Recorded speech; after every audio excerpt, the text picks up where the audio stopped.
Yung sumama kay Stan kanina. Nagpakarga. Inaantok na yan. Kanina ano yan eh, palakad. Kaya, ano na.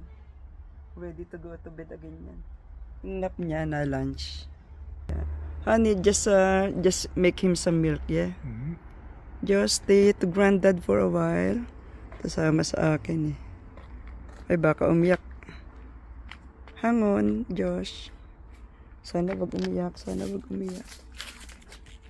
Ayun na yung maglolo. Komportable din siya kay Stan eh. Sumama na. Yan, paupuin ko siya rito. Para mag-wobbly-wobbly siya. Mag-bouncy-bouncy pala. Bouncy chair niya yan. Go to your bouncy chair. Honey, po him in a bouncy chair. Properly. Move a little bit here. Honey, just... Yan. And then here comes your milk. Sabihin mo, thank you, granddad. Si Stan nag-aalaga ngayon. Ayan na. Honey, put the seat belt on. Do you know how to put this on? Yan. Ang prinsipe ng Wirral. Wirral, ang hirap bigkasin. Wirral. Wirral, Wirral. Birkenhead na lang. Honey, feed him properly. Sinusubuan ni Stan.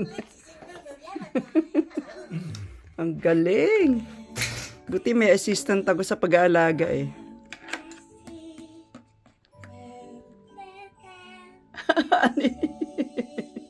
Ayan. I think you never did that to Red, honey.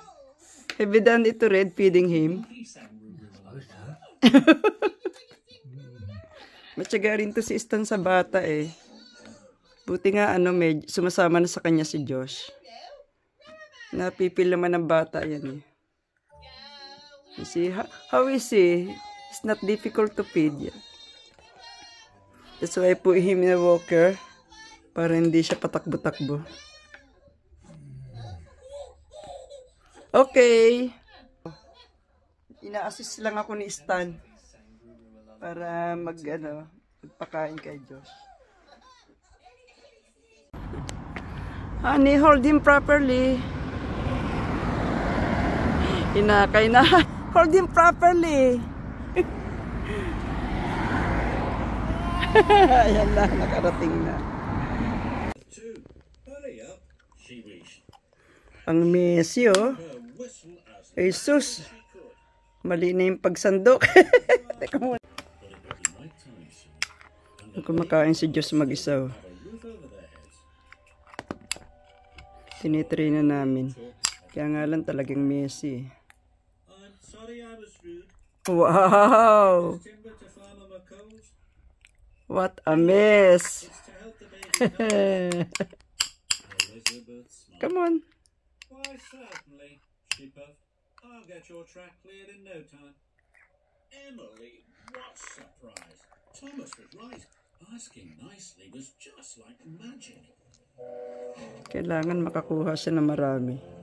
Elizabeth pushed